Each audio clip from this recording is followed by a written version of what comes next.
लहलहाती फसलों के पीछे एक किसान की कड़ी मेहनत, तजुर्बा और ढेर सारा प्यार तो होता ही है।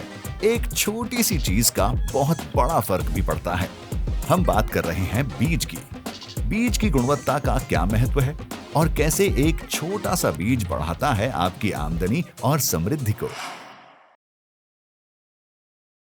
अब हम अपनी शुरुआत करते हैं, अपनी कहानी को आगे बढ़ाते हैं।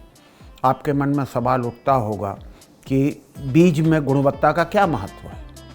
अगर आप पूरी खेती को व्यवसाय के रूप में देखेंगे तो सीड उसमें सबसे सस्ती इनपुट है, और अगर आपका सीड ही कमज़ोर है तो आपके बाकी खर्चे बर्बाद होते हैं।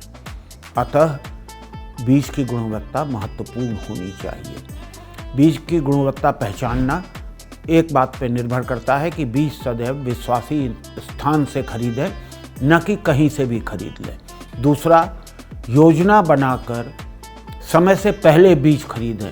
जब लास्ट मोमेंट आप सीड खरीदते हैं या बीज खरीदते हैं तो आपको जो दुकानदार दे देता है वही आपका विकल्प हो जाता है।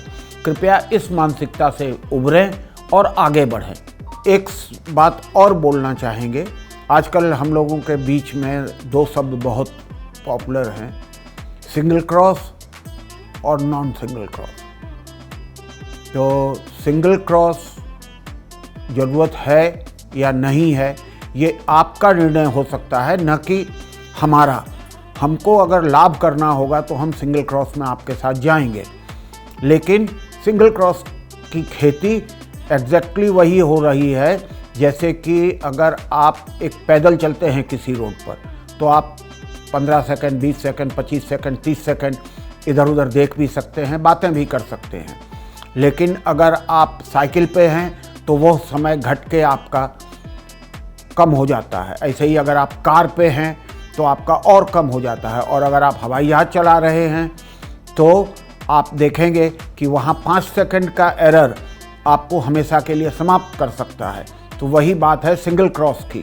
सिंगल क्रॉस में अगर आपका मैनेजमेंट बिल्कुल परफेक्ट नहीं है, जिस दिन पानी चाहिए उस दिन पानी चाहिए, तो आपको कोई भी उपज नहीं मिल पाएगी। जैसे मक्का का सिंगल क्रॉस अगर आप देखें या हमारा प्रोडक्ट देखें, हमारे प्रोडक्ट में आपको एक रूपता जरा देखने को कम मिलेगी।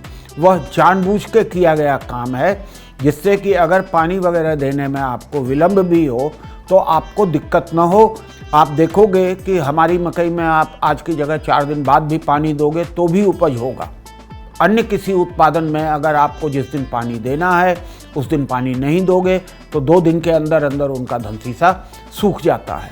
यह एक लोकल अनुसंधान का विषय था जिसको हम लोगों ने जीता है। जब आप स्थानीय अनुसंधान का स्थानीय बीज लगाते हैं तो आप एक बात के लिए आश्वस्त रहते हैं कि आपको बीज जनित बीमारियों से मुक्ति मिलेगी।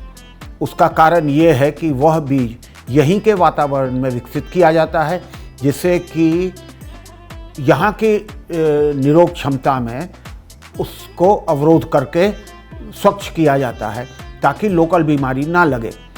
जैसे कि अगर आप देखो तो बाहर का बीज जब होता है तो उसमें वायरस भी आता है, जबकि हमारे बीज में कोई वायरस नहीं आता है। लोकल उत्पादन अगर होगा तो लोकल कोई भी बीमारी उसको नहीं लगेगी। जब भी लगेगी अगर कोई बीमारी तो बाहर की ही बीमारी लग सकती है, न कि लोकल। इसलिए लोकल अनुसंधान आपके लिए आवश्यक है, और लोकल अनुसंधानित बीज आपको हमेशा अधिक लाभ देगा। अगर खेती की बात हम करें तो संयुक्त खेती जैसे आप करते हैं कोई 2 फसलों को एक साथ, तो आप अपना लाभ नहीं जोड़ते हैं। दूसरी फसल लगा के आप जो मक्का को नुकसान करते हैं वह नुकसान आपका पहली फसल भरपूर नहीं कर पाती है। इसलिए कृषि में रिस्क लेने की आदत को कम करें। कृषि में वही खर्च करें जिसका कि रिटर्न आपको कंफर्म रूप से मिल सके, न कि कुछ भी खर्च करें, अपने वेजेस को ना जोड़ें। ये गलत है। अपनी वेजेस को आपको हमेशा जोड़ना पड़ेगा, तभी आपकी कृषि एक व्यवसाय बन पाएगी। यह एक रिवार्डिंग प्रोफेशन है, कृपया इसको व्यापार की तरह से देखें। अब एक विषय पर थोड़ी चर्चा हम और आप और करें। उम्मीद करते हैं कि आपको ये लाभकारी होगा। सब्जी बीजों में हाइब्रिड का पागलपन। आप कृपया सोच के देखें कि हाइब्रिड का बीज आप किस भाव से लाते हैं और उस पे आपको रिटर्न क्या मिलती है। सब्जी बीज की हाइब्रिड विकसित देशों के लिए तैयार की गई थी, जहां वो मशीन से खेती काटते हैं। हमारी आवश्यकता अभी इतनी नहीं है कि हम मशीन से हार्वेस्टिंग कर सकें। आप देखते होंगे कि गोभी का दाम एक हफ्ते में 50 रुपये फूल से घट के 5 रुपये फूल पर आ जाता है। वो इसलिए होता है कि हम सभी भाई एक ही हाइब्रिड लगाते हैं या एक ही रेंज की हाइब्रिड लगाते हैं और उसको पकने का समय सबके लिए एक हो जाता है, जिससे कि गोभी का दाम बाज़ार में टूट जाता है और आपको कोई लाभ नहीं मिल पाता है। ये ज़्यादातर सब्जी की हाइब्रिड में यही है। आपको अधिक उत्पादन नहीं मिलता है, आपको केवल एक रूपता मिलती है वेजिटेबल की हाइब्रिड से। कृपया हाइब्रिड से सोच समझ के निर्णय लें कि आपको क्या चाहिए। हमारी कृषि अभी इतनी विकसित नहीं है कि हम टाइम कैलकुलेट करके खेती कर सकें। यहाँ ऐसे भी देश हैं जो मटर और बीन्स घड़ी देख के और दिन देख के लगाते हैं और उसको उतने घंटे के बाद मशीन लेके जाते हैं, खेत से हार्वेस्ट करते हैं और खेत में ही प्रोसेस करके पैक कर देते हैं। क्या हम ऐसा कर सकते हैं? नहीं कर सकते हैं। इसलिए हाइब्रिड हमेशा सोच समझ के तय करें। क्या करना चाहिए, क्या नहीं करना चाहिए, ये आपका निर्णय होना चाहिए, न कि आपके दुकानदार का।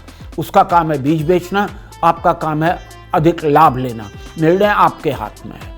अगले वीडियो में हम बताएंगे कैसे अनिल मिश्रा आए खेती के व्यवसाय में और कैसे मसीना बीज मानता है कि खेती भी एक लाभदायक व्यवसाय है।